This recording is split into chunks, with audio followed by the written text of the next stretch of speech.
right. Jordan Bates, what's up? Not too much. How's it going, Atlas? Thanks for coming on the program. Thank you, bro. Good to be here. Hell yeah. What a divine synchronicity that we got the chance to come here together. Mm-hmm. We're currently at Bentinho Massaro's Shift into Permanent Alignment retreat in Costa Rica. And we're super pumped for it. Mm-hmm. And we've both been profoundly positively influenced by him. And we've also both come from a somewhat similar exploratory seeking process that has landed us at this always already free. We're free already.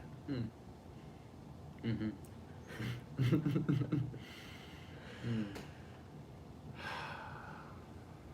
Yeah, nothing to do, no one to be. It's just this right here. It's doing itself. I don't know how it's doing it. I don't know how I'm doing this, but it's just doing itself, and that's freedom. This just does itself. Yeah. Effortlessly, Yes. spontaneously. I've liked using a single word to describe source, the ineffable, as is said. Yet the word that is most fun for me to add a word, a characteristic or descriptor to source is creativity. Yeah. How do you feel about that? Yeah, I think sources destructive creativity in its aspect of form. When you look at form, it's constantly, the forms are constantly shifting. A new world is being born every moment. An entire world is dying every moment. Another world is being born every moment. So it's the Ouroboros, it's the creative destruction. And yet the fundamental substance here, the invisible universal substance that is actually apparently shifting into different forms, never departs from itself. It never changes. It's always just this same essence. So in that sense, actually, nothing is created and nothing is destroyed. There's just this motionless freedom, just sitting here, just watching itself, just already whole, already complete, already perfect, just doing its thing. That's what I would say.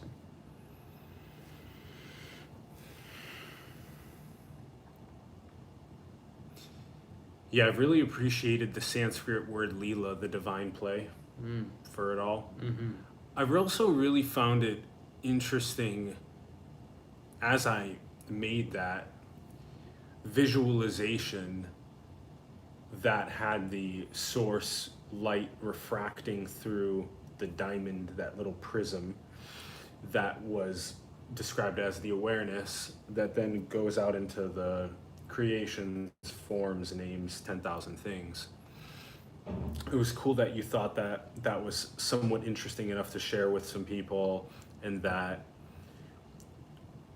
I had even posted this other one that was sort of around these, in a sense, two attractors. You have one attractor, which is that source, and then you have, has that GPS callback functionality of seeking, when people, like in the parable of the prodigal son, venture outward, hit a breaking point, trying to find happiness in Maya, in the illusion, in the intoxication, and then they begin investigating their awareness. So in a sense, these little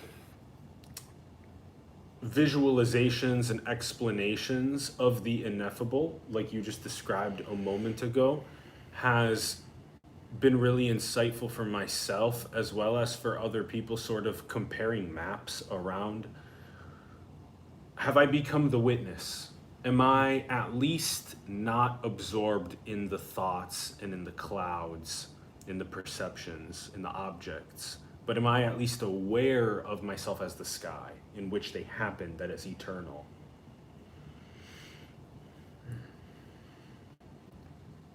Yeah, it's been interesting hearing how you feel about the maps. Mm. Unpack a little bit about that for us. Mm.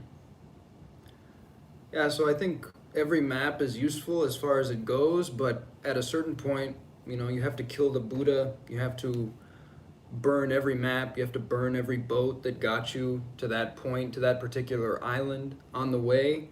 At a certain point, every map loses its usefulness. Every word loses its usefulness. Even words like absolute, source, consciousness, awareness. At a certain point, you have to say, there is no source, there is no absolute, there is no witness, there is no awareness. All of these are just words. All these are just mouth noises. What are the words pointing at? What is the moon? What is that unspeakable world that you just leap into when you drop all concepts and you just just jump ship completely, just get out of the conceptual mind and come right to where you've always been, except stripped of concepts, just back to infant mind, back to this primordial kaleidoscopic hyperdimensional etheric tapestry that's just dancing itself in a completely unsayable, unpin-downable way. When you're in that, when you're just stranger in a strange land, no location, no reference points, that's when you're home. That's when you remember what freedom is what I would say. Yeah, I was reading Sri Ramana Maharshi and Sri Nisargadatta Maharaj recently, and they're both saying very similar. Leverage the words and the lexicon for you to better understand the stages and where you're at. And then drop the words as soon as possible once you recognize it. Drop the words as soon as possible and just be that freedom that you already are. And so then one of the things is that the bodhisattva comes up. So in a sense, you want to undergo this tantric weaving of your realizations because you recognize that all these other selves that are suffering in this dream, that the absolute highest thing that you can do is to, as Ramana Maharshi said, sahaja samadhi, you want to weave your enlightened realizations into the social fabric, and you do so by being able to help people with this lexicon. Because if somebody, you can look out at the fractals, right? We have all of these different fractals in the planet's secretions. And when we look at a bird that's chirping, it's not singing to an audience.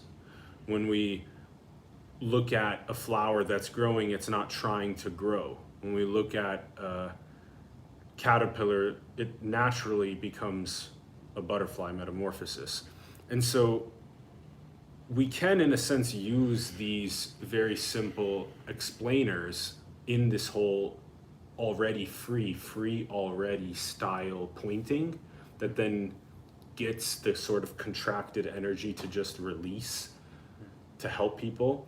But yet the whole thing with what the Buddha taught and what the Four Noble Truths are about, and just a way to liberate yourself from suffering in general, and even the Ten Commandments and Confucius's Analects, all of these projects around morality as well, is that even in the idea of free yourself, you're free already, there's still this importance to having a high amount of morality or having a mastery over your thought stream. If your thought stream is still running you around like the monkey mind and you're still egoic and reacting rather than creating the pause and all of that stuff, then what good does it do for you to know that you're free?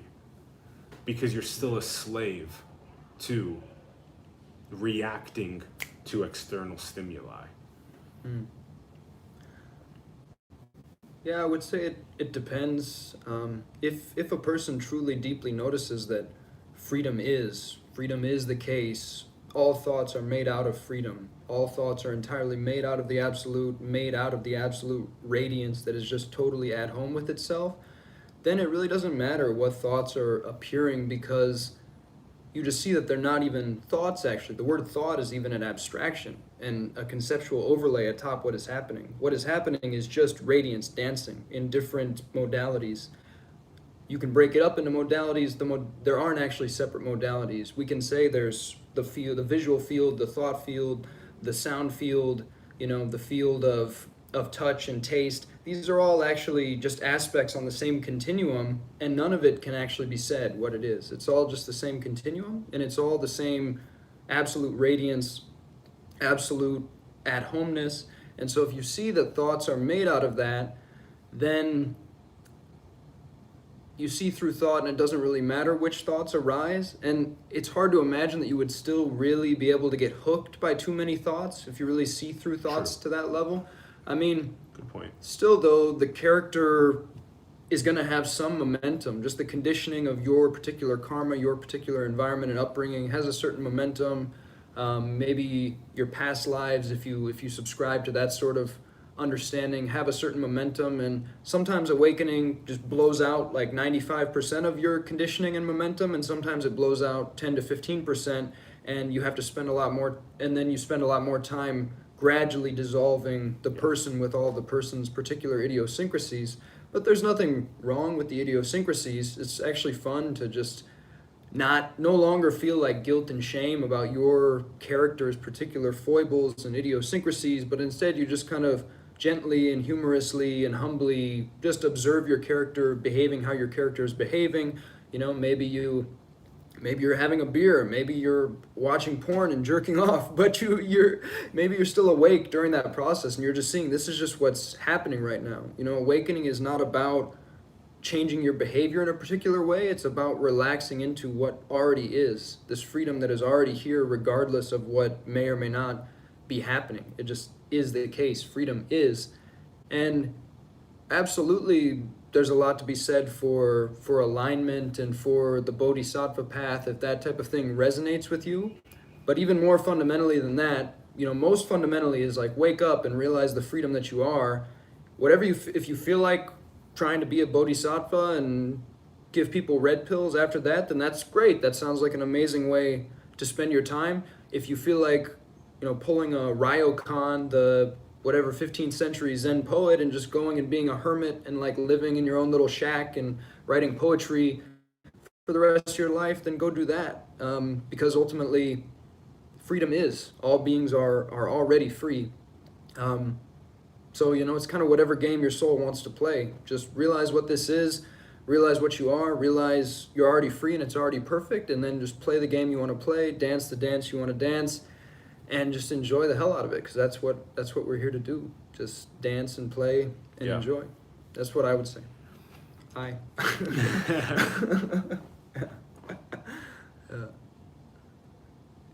I love that. In a sense, there's already always freedom that is the undercurrent of the eternity that this is, the infinity that this is. And yet also at the same time, there's a perfecting that happens within its creativity. So here we are in this evolutionary ascent, and although it's dreamed, we evolve from a place of more limbic, more primal, where Maya is intoxicating us, the illusion is intoxicating us, we're reactive, we're barely aware of our own true nature and awareness, and especially that it's impersonal, that it's all one God self. And then over time, what happens in this multi-thousand year long ascent and beyond, we perfect ourselves away from Maya, away from the intoxication, away from the illusion, away from the primal limbic ego-driven behaviors, and towards enlightened, awakened, highest morality, bodhisattva style behaviors. So to me, there's a simultaneity that happens with the underlying undercurrent that is always already absolutely free, and yet simultaneously recognizing that the reason why I became so free was because I did the hard work that enabled me to not be reactive, to have dissolved my ego, to have made it so that I'm only in service to the absolute highest, weaving awakening into the fabric. So you're right in many ways, and it's just that there's always this like component to it that there's a preference still for clean water instead of dirty water. And that's the sort of thing that I'm talking about, is there's a preference for enlightenment, there's a preference for awakening, a preference for no ego, a preference for the dissolving of all self-dealing, and the preference for the maximizing abundance, prosperity, love, light, wisdom, harmony, period. Meeting basic needs, actualizing gifts, all of that kind of stuff. Beautifully said. Beautifully said. Yeah, I would say what comes up for me in relation to that is that I would say that I'm not right. I would say fundamentally I'm trying to lie in the most accurate way possible right now, because no words we can say can even come close to what this right here, this now, what is this? I can't say it. I can't say it. None of these words can say it. I can only point at it, and then you can burn me down, kill the Buddha, and just notice it for yourself. What is going on here?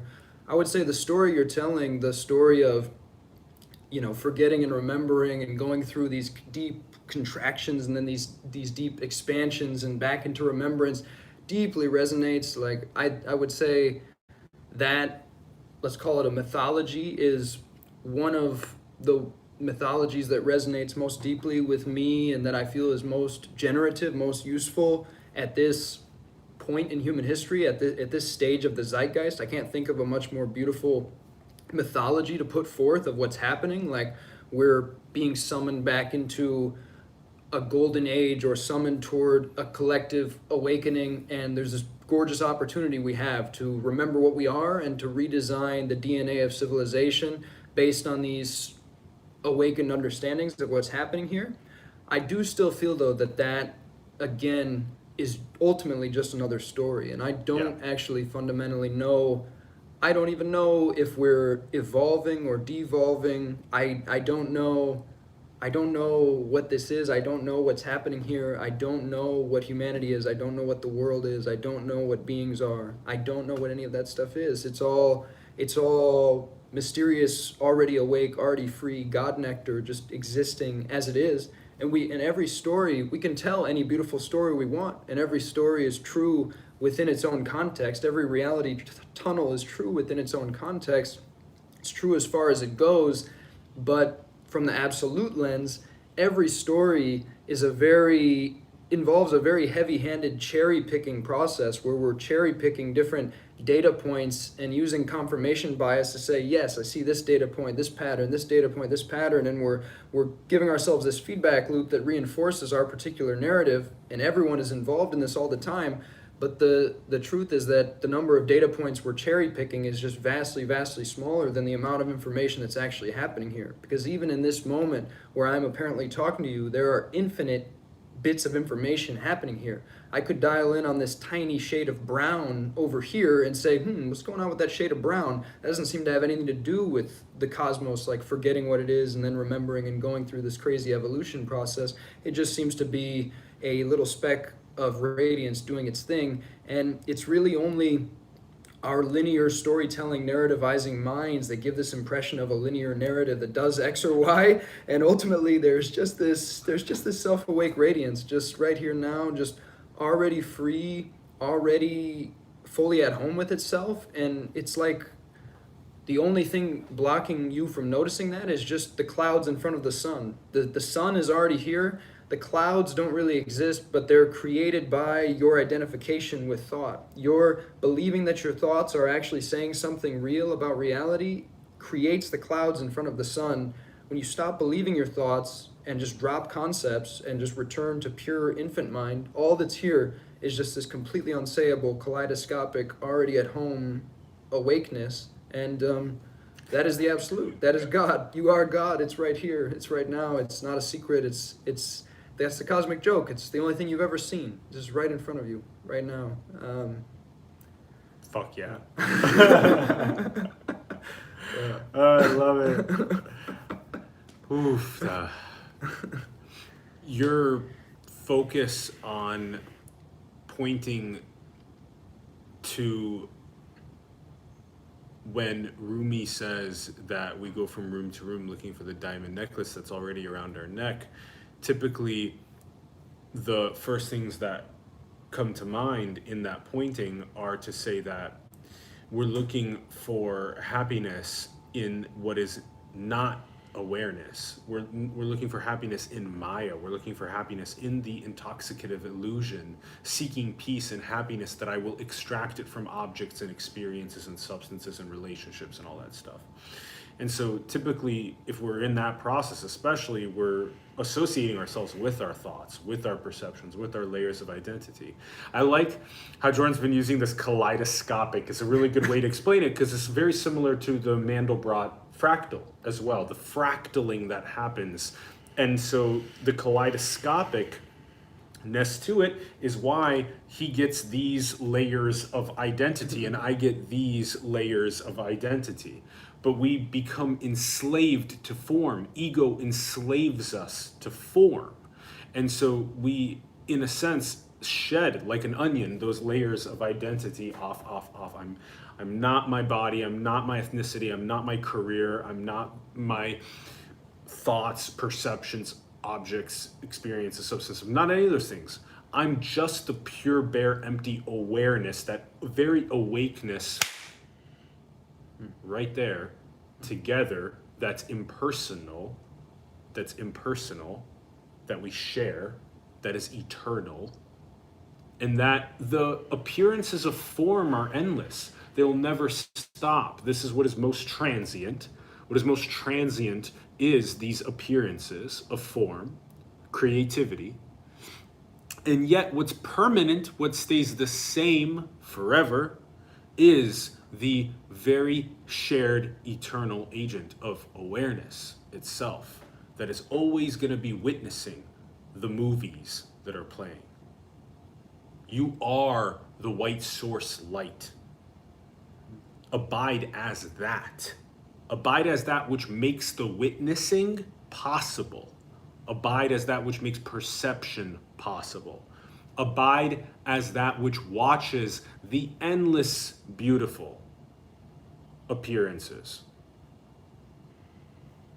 Yeah,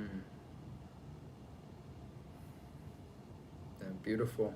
Yeah, the clear light, just happiness is. So it's a paradox for happiness to go looking for happiness somewhere else when happiness is. It's what you are. So why would happiness reach over here for happiness come to me? But I'm entirely made of happiness. It's just what I am. I'm just made of happiness. I'm made of that clear light. I'm made of that awakeness, and yeah, that which enables awakeness, that zero space of infinite possibility. It's just this moment now. Yeah, one of the big things that I'm noticing about this already always free being our true nature, and that the sort of headless, centerless, hurricane-like process, non-dual,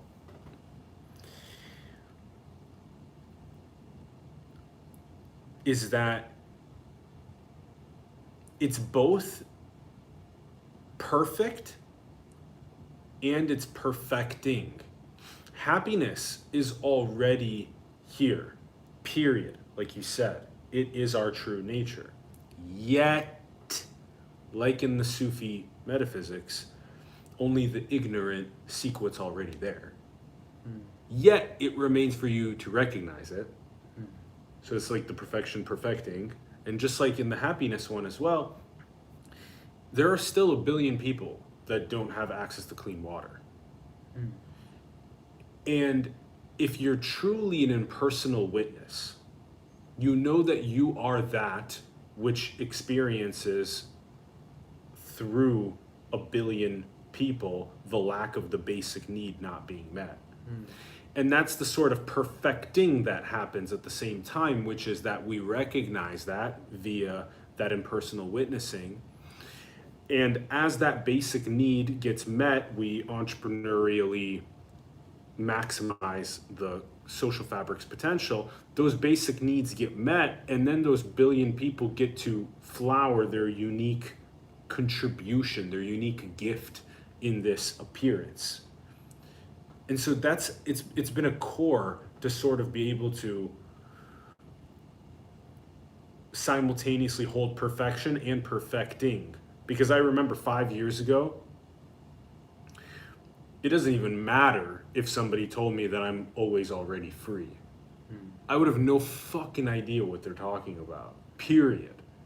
So in a sense, it took 5 years of sort of studying the mystic traditions, attending meditation retreats, quieting the mind down, becoming the witness, making that impersonal, recognizing that this is all already free.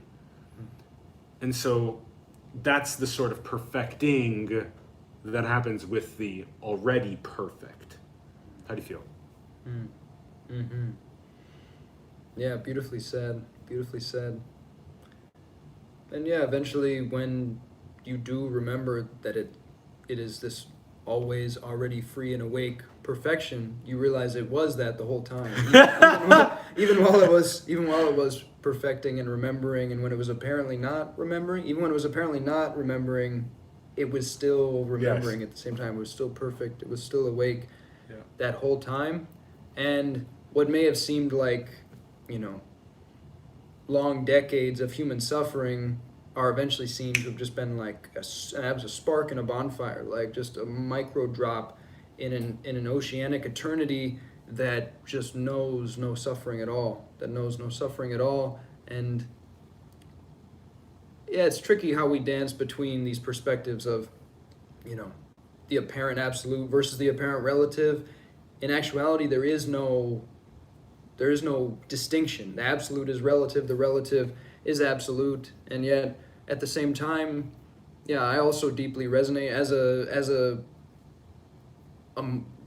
heart-opened human being. At that perspective, I totally resonate with the view of, yeah, we have an amazing opportunity at this juncture in history to liberate mankind's apparent situation to a degree never before experienced in recorded history on this planet. There's a possibility for universal abundance, raising the universal baseline of prosperity to never before seen levels, and just seeing. Okay, we got a phone call. Let's see if we get the counter going. Okay, we're countering back on. All right. Okay. Yeah. So I resonate with the perspective that we have a totally unprecedented opportunity right now from the relative perspective as apparent human beings in this apparent realm. This is a playground. We can play like to the max. We can generate never before seen levels of abundance and prosperity, creativity. We have the technology. We have the imagination. We're capable of so much more than what we're currently doing. And it's a beautiful game to, play this game in this earth realm and see what kind of gorgeous possibilities we can actualize. And that game is especially fun when you know that you're already home and that you're already free and that it's all a game, and that at the end of this show, this theater play, we're all going to take off the masks and we're all going to have a beer and a joint and we're all going to laugh and remember that it was all a dream and it was all for fun, and that what we really are is completely untouched by all of this. It is just that already awake radiance that is just here now, this completely inexplicable suchness that is just that dimension of presence, the direct felt presence of experiencing here now. That is what you are.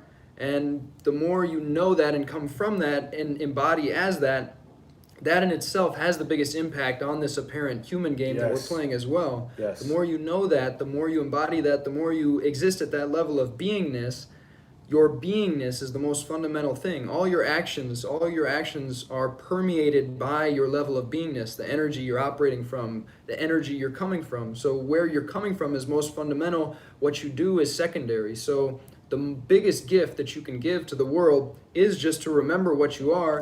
And then from there, just joyfully share your gifts, playfully share your gifts. Do the thing that lights you up, do what ignites you, do what electrifies you, do what excites you, because that's when you truly like radiate at the next level. That's when you just become a beacon, and you're like, oh my fucking god, I love life. This is insane. Look at what the fuck is going on here. We're in this insanely futuristic techno wonderland, Narnia. We have insane possibilities.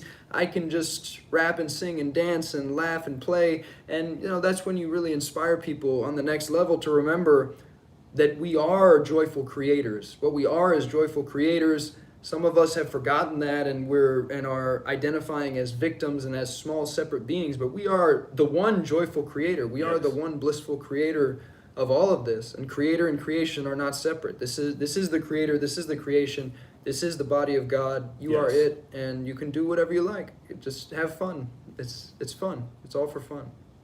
Yeah. Beautiful. Thank you, brother.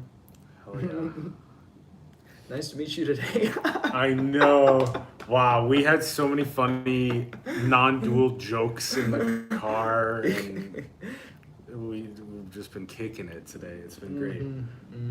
I didn't even know that. Yeah, you built with Jordan led you on your business, and yeah, and he's been a big influence on a lot of the ways that I think as well. And so yeah, Jordan Lejuan founded highexistence.com, and I became a co-owner of High Existence, co-creator some years ago, and worked on that for a while, and now been doing my own thing for like the last year or so.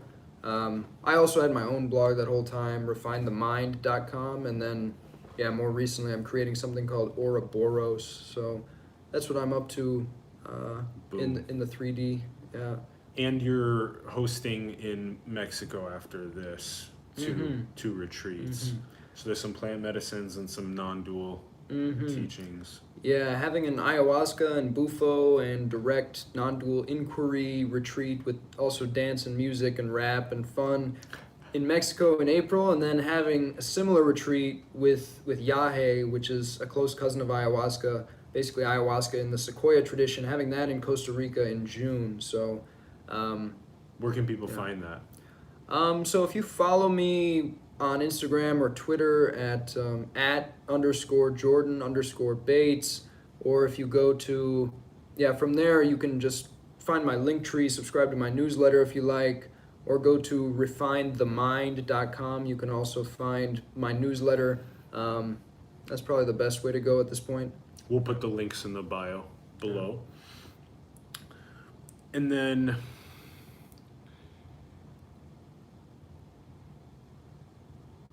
in the macro level picture, what I really like about this one infinite creator eternally expressing itself,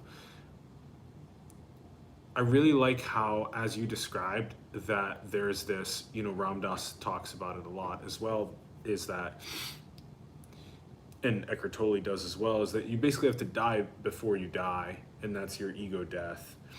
And then you become that one God self. And then Ram Dass also talks about it like when you do die, it's like taking off a really tight shoe. And so in a sense, it's like stripping off of this costume in its fullest.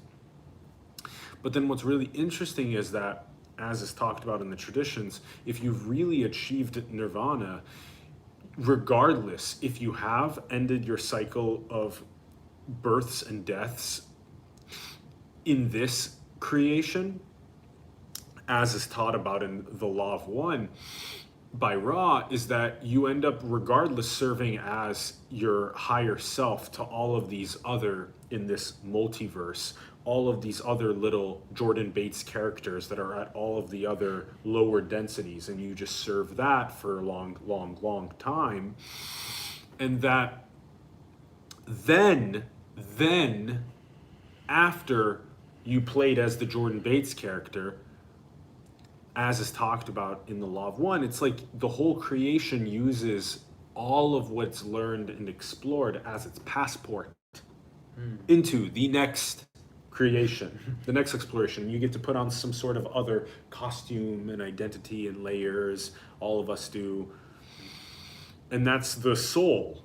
And that's the playfulness, the endless childlike laughter of the infinite, as Aurobindo says.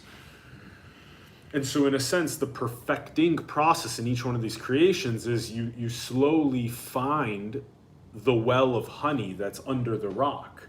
You are already the well of honey. You're already that. This is already free, and yet there's a little egoic, contracted rock that needs to be, really looked at. If you look at the seer, at consciousness long enough, that you'll dissolve that rock. You'll recognize that your true nature is what is eternal and shared here, that is endlessly exploring all possibilities of transience, fractaling, kaleidoscoping, as you said.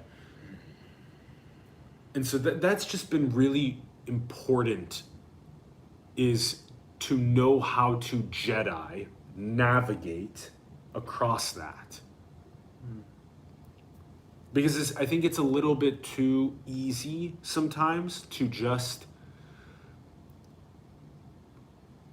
give only one layer of explanation of what it is. The one layer of exploration is you're already perfect, it's already it, we're already free, done, end of story. Just be exactly what is happening. That. And yet the other layer within that is typically brushed off, and this is why the Taijitsu has the monist, which we just talked about, and then it has the yin-yang, the dualist within it in one symbol, because then that's the perfecting. It's awareness forgetting that its nature is that, and that it gets intoxicated by Maya, and it undergoes that process of suffering, being the drill sergeant for it to go and investigate its true nature. Again, like you said, it's all story. But it's the closest stories we can get to explaining the ineffable in a way that helps the ascent of other people to this recognition. And that's the point of sort of refining the maps and refining your Jedi-like ability for each of us. Yeah, beautifully said again. And I would say, that resonates, that the additional mythological elaborations there about what all this is, where it's going through these different densities, these different creation bubbles reaching completion and then morphing to the next stage. All that sounds super epic. I really like the heuristic that like whatever the most epic story you can tell is, that's probably how it is, because God seems to love epic stories. That's a good one. But at the same time though, I also just have to say again that I just I don't know about those stories. I don't know the truth of that. It's like the trap of the stories is that you can get your mind can really grab onto the stories. You can get really lost in all these mythologies, and you can think, you can weave this super elaborate, very serious seeming web of like cosmic evolution process, and it can just become another dogma, another ideology, another ism. And so hold those lightly. Those are fun to play with. Great point. But also just continually burn them down. Burn them down. Continually say, what is the law of one? Who is Ra? That's nobody. That's nobody. Kill the Buddha. Kill Ra. Kill the law of one. Kill non-duality. Kill duality. Kill perfection. Yeah. Kill already free. Kill suffering. Kill the ego. Yeah. Kill Jordan Bates. Kill the absolute. Kill the Atlas character. Kill the Atlas character. Yeah. Interesting. Yeah. Yeah, exactly. Yeah. That's the true surrendered process too. As you've been using it sort of to the bonfire. Burn, surrender, devotional surrender. Yeah. Give it all back to God. Yeah. Yep. Just give it all back to God. And Yep. But yeah, I've seen on ayahuasca, visions of like this upward spiraling process across, infinite omniverses where all the diamonds are being perfected. I love that. That's my fucking fave. I love that one. That's my fave. Oh, I'm so glad you brought that one up. Yeah, that, like, I mean, I've seen that and it looked fucking astounding. And I've seen how also every diamond, the whole time, it's like Indra's net, and every single diamond on this upward spiraling path is the microcosm, perfectly reflecting the macrocosm. And every diamond is constantly the perfect diamond Buddha, Yes. reflecting all the other mirrors in the exact perfect way. Every Yes. mirror giving every other mirror exactly what it needs. In all moments, at all times, even Hitler and Trump, Yep. giving everyone the perfect mirror that they needed at that time, not a single thread out of place. And I love that story, and yet I also have to burn that down and just Yeah. and just say that's also story. It's fucking beautiful story. You know, we're here to tell beautiful stories and live in them and enjoy them and play in them. But just remember that they're stories and just keep burning them down and come back to living mystery, living unspeakable mystery, completely unsayable isness, here and now, emptiness, dancing, don't know what it is. Non-conceptual totality of what is, that is what is here. That's all that you can actually, that's all that's actually here. Non-conceptual openness. You can't find anything else other than that. You can't find non-conceptual openness either. It's all, you can't find any particular thing. Go look for the upward spiraling path of perfect diamond perfection. You won't find it. You can't find any particular thing. Particular things are the domain of concepts in the mind. So if you want to find what's really here, you have to go through that portal of unfindability to the no particular thingness. Yeah. You have to shut the fuck up and look at the the no particular thingness, the blankness, the blank slate. Go back to the blank slate, wipe the CPU clean. The silence between the notes. Yeah. The blank canvas that gets colored.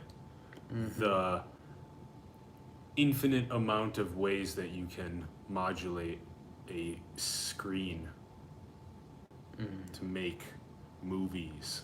The endless amount of ways that you can vibrate your vocal cords to make languages, the endless amount of ways that you can combine food to make recipes. Go ahead. And as well, just want to say that these are also totally notes to self, because still, I notice my mind all the time, like going down these rabbit holes and wondering about these elaborate stories of like, is the absolute, like, you know, beyond awareness and stuff like this, these very like subtle points of non-duality. My mind still totally like chews on that stuff and like spins in circles, and then I keep coming back to, yeah, but I gotta burn all that down. That's all bullshit. Absolute awareness, every word is pointing at the exact same thing. The actual thing that every word is pointing at is just this unspeakable isness. Now, Yes. every word has the same meaning ultimately. It's And all you referring will to just be this unspeakable isness endlessly. Boom. Boom. Fuck yeah. Beautiful, bro. It's a good note to end So good, dude. if you like. Yeah, of course. I'm feeling it. I was so feeling that electricity for the rapping and Maybe we should rap. yeah. Oh yeah. Oh, and rapping, actual rapping. All right, let's go. Yeah. Costa motherfucking Rica here at Benzino Massaro. Retreat though, okay, bro, whatever though. Non-dual flow, the oneness is so fun, kid. You could just play and just let it fucking jump and jack itself. Kangaroo type of flow up to the next echelon. The diamond spiraling process, the Indra's net. You know, just let that go ahead and let that do what they wanna do. On ayahuasca now I'm seeing visions. The magic is real, man. I see it, I live it. When I get to go in, the haters be tripping. And Corey, BMJ, and I Scottie Pippen. And when I start purging, I really be tripping. We trust the divine, so we never be slipping. I'm feeling like Nas, man, shit, it was written. We took it from Iowa, you know it be gifted. We smoke 'em a pot, try to jungle tobacco. We clearing the space, so I burn Palo Santo. My medicine combo, and you know I got flow. I tell all my haters, no more arigato. Woo! Wow. Holy. Wow, you went speed. Yeah, that last part I gotta say was a written verse. The first part was pure freestyle. Then I jumped into a song that I had written before. I was just like, I felt like dropping that verse. So yeah. Wow. Woo! Can you drop something slow for me? Yeah. Yeah, I like slow. You were so fast. I have to Yeah. re-listen to what you said. Okay, drop me some slow. Yeah. Yeah. Awareness, baby. Look at your awareness. Look at the seer. Feel how near it's dear. Right there in your heart. Right there in the center. All is perfect. Let it go. Let every single thought go.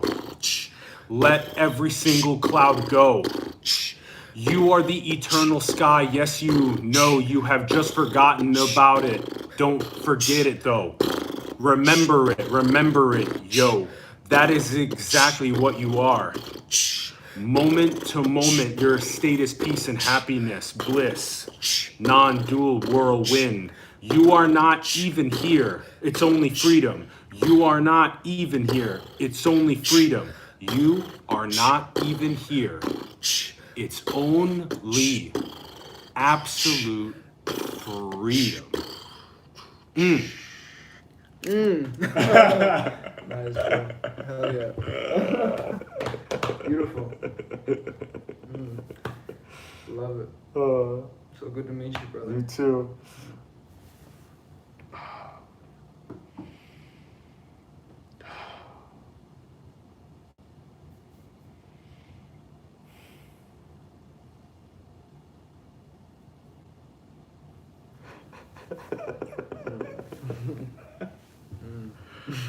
Amazing. Wow. High vibes to start the retreat. High vibes to start the retreat.